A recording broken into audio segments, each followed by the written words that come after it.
name is Coach Jamie. Welcome back to another video. Today I am coming at you guys with another RPG reading. Yes, it's another RPG reading, and you guys really liked the last one.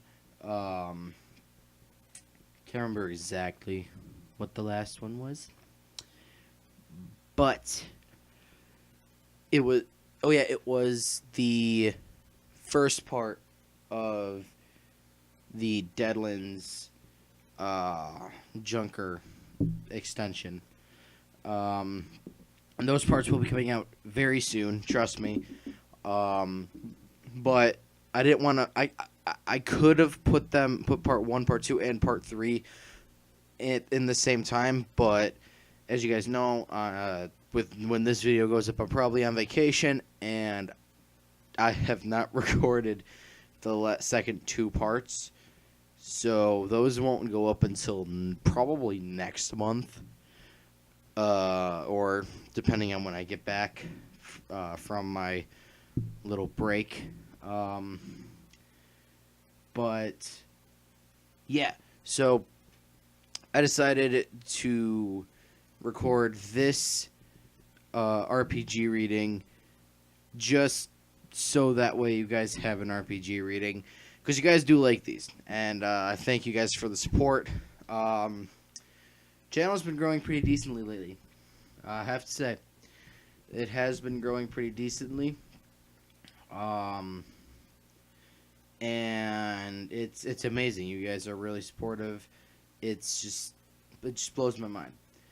But in this RPG reading, I'm going to be telling you guys probably one of the funniest stories in my role-playing career, I guess you could say. And I'm sorry if you heard something there. I was messing with my mic.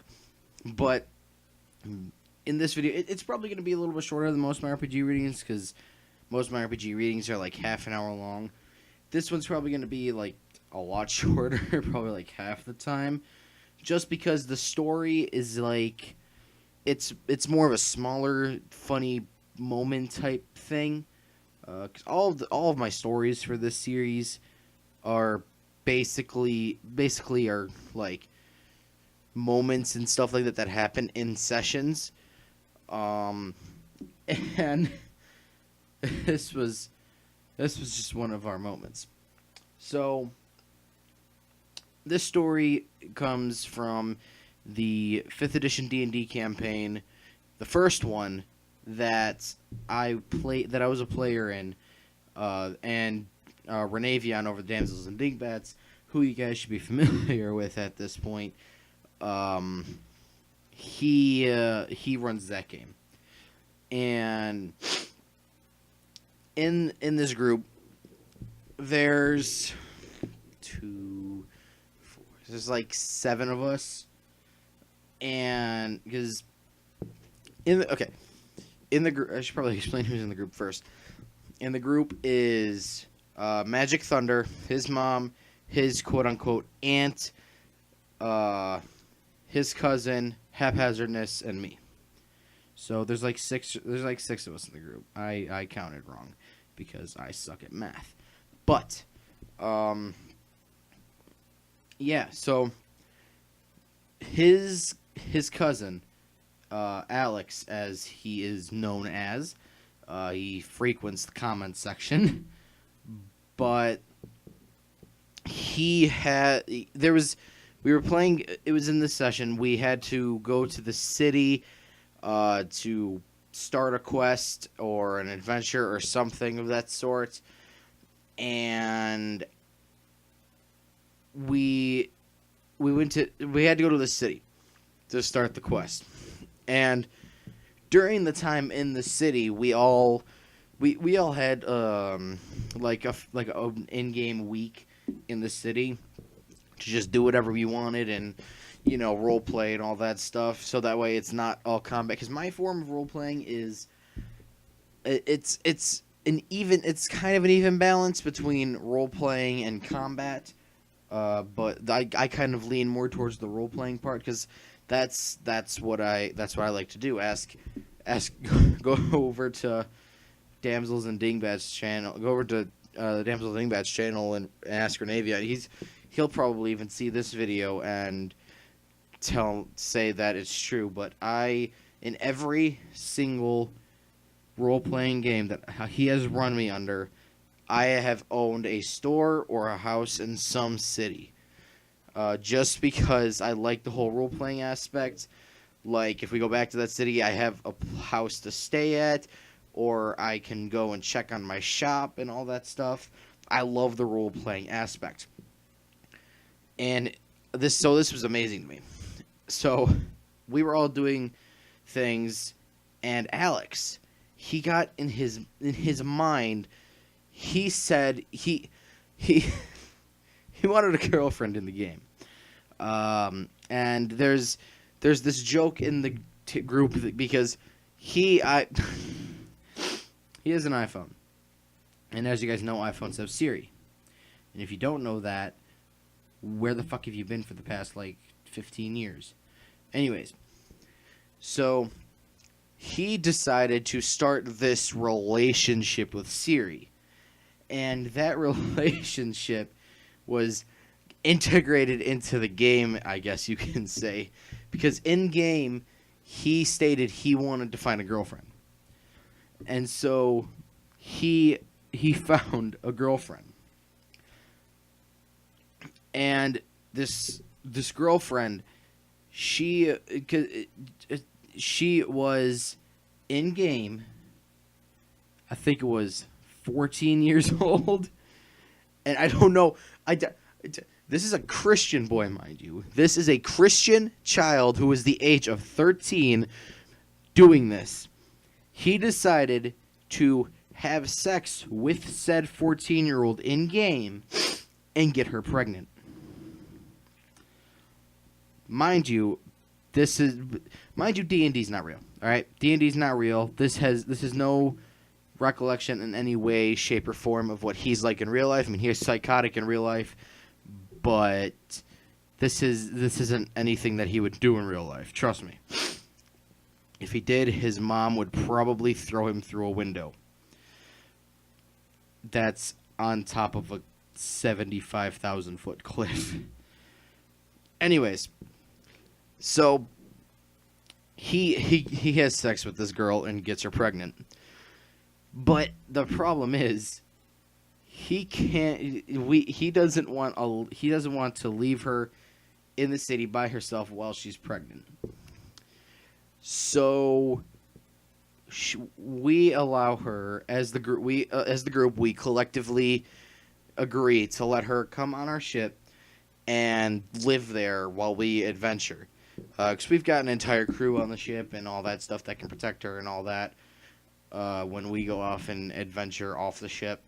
So we're just like, all right, fine, fuck it. Have the crew protect her, I guess. Oh, sorry. And it'll be all fine. So we do that, and we hop on the boat. After the week's over, and we start sailing to this other city. Because we started in this city, we started the quest by having one of our party members, Magic Thunder, he got no, it wasn't Magic Thunder. We were doing a quest line for a lich, and we were chasing after this guy who had a book with an amulet in it, which we didn't know had an amulet at the time, which will lead to another story in another RPG reading.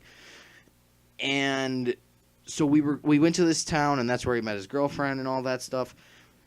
And we got a boat, and we sailed from this town over to the other one, and that took I don't know, 2 or 3 months. I can't remember exactly.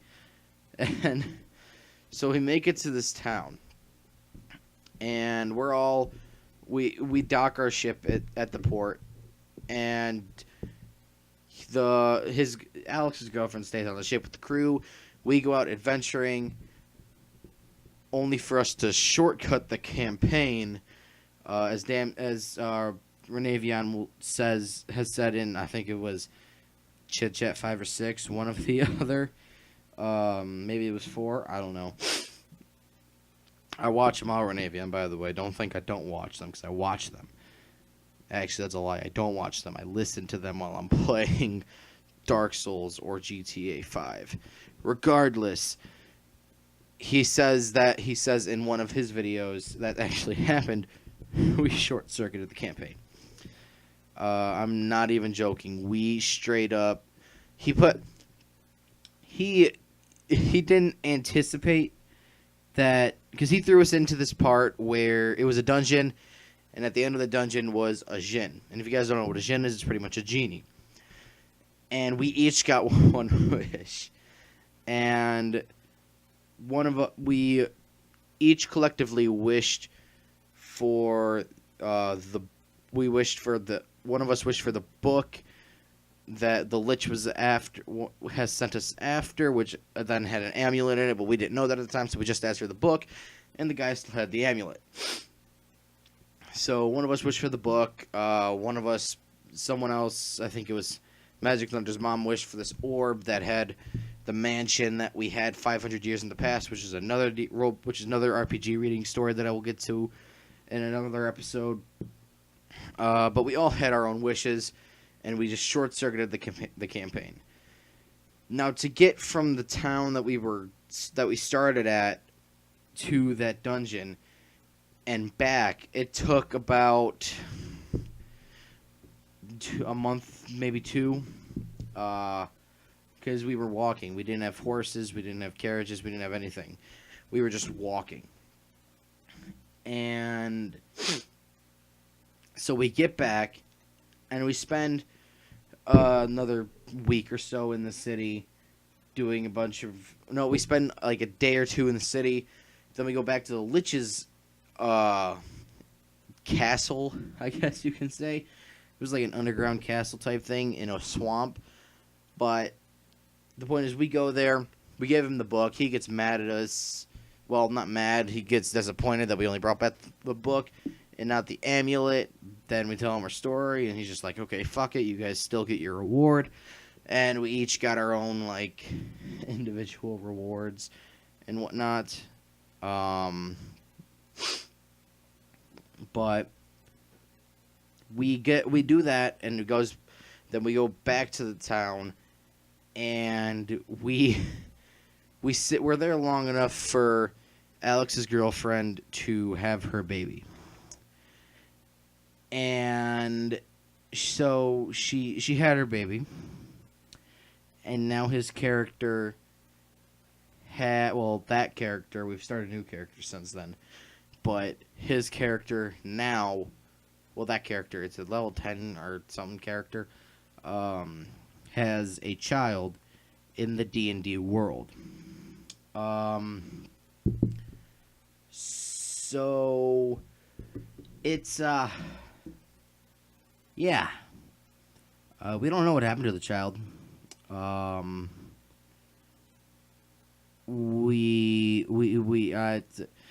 I think it's probably dead, because chances are with that character, once we finished those characters, we didn't even finish the characters. Renee Vian just couldn't come up with a campaign quick enough, like a new adventure campaign type thing, quick enough for us to play with those characters. And I mean, I'm not gonna say, he had adventures written for us, but one thing led to another. Like at one point, like the last mission last adventure we had with those characters, that we were supposed to have with those characters, we went to a port town, and we all basically just started living there. And the only reason we went there was because Magic Thunder's character had an aunt in the world that I guess got captured or died or something like that. And he got a note from her saying to go into the sewers and then do all this other stuff. And it ended by him coming up to my character, which was a dwarf in a bar, plastered as all hell, saying, meet me by the sewers at this time, yada, yada, yada. And my character didn't know what the fuck he was talking about. He just said meet him by the sewers. And I don't know what sewer that meant, so I went about my day. And then I went about my next day, and he decided to go into the sewers without us by himself. And he ended up getting captured. So that was the ending of those characters. Those were also the characters that, if you guys remember, a little while ago, I did a video on how I started role-playing and all that stuff. Those were the characters that we had all the infighting in the group and all that. With our next characters, that are level 5 now, we work together. So, yeah, but that is the story on how he had a kid. Chances are the kid's dead, because with those characters, once we stopped using them, his character probably went back to the town that his wife is living in, because they did get married. Trust me, they got married. They got married before they had the child. I didn't say that, but they got married. It was his character, I think, was like 27 or something like that, and a human fighter. So his character got married to a 14-year-old girl, and it was really fucking weird. It was even weirder that his mom was playing in the game, and she allowed it to happen. It was really weird. But I mean, I guess it's role playing, theater of the mind, and all that stuff. It's all good fun. But yeah, chances are the child's dead, because his character probably went back to the town with his wife. And knowing him, he probably got the child killed by taking him out into the middle of the forest when the child was like 2 years old. And the child probably got eaten by bears. Kind of morbid, but probably happened. Whatever. It was probably destined to happen, honestly. But yeah, that's, like I said, that's the story of how he got a child in Dungeons and Dragons. I have a lot more stories involving him that I will probably talk about in the series, because I know he has no problem with it. He's stated numerous times to me that he has no problem with me talking about the stupid shit he does in D&D. And Renavian has stated that he has no problems with me talking about the adventures that we have and whatnot. But, yeah. So, hopefully because I'm hoping, I haven't roleplayed in a while. So, I'm hoping at some point I will be able to roleplay. Because, like I said, I haven't been able to roleplay in like 2 months. Probably 3. Hell, it might be 4. I have no clue. But, yeah, I'm hoping to be able to roleplay at some point, whether I'm running the game or somebody else is running the game. I just want to fucking roleplay. So, anyways, thank you guys so much for watching. Post in the comments what you guys want to see me do next. If you guys want to see me read a module, if you guys want to see me read some other type of story, or if you guys want to hear another story from Deadlands or another story from D&D, I've got plenty from both. And yeah, so thank you guys so much for watching. My name is, as always, Cool Man Jamma, and I'll see you guys later. Stay cool, Jammas. See ya.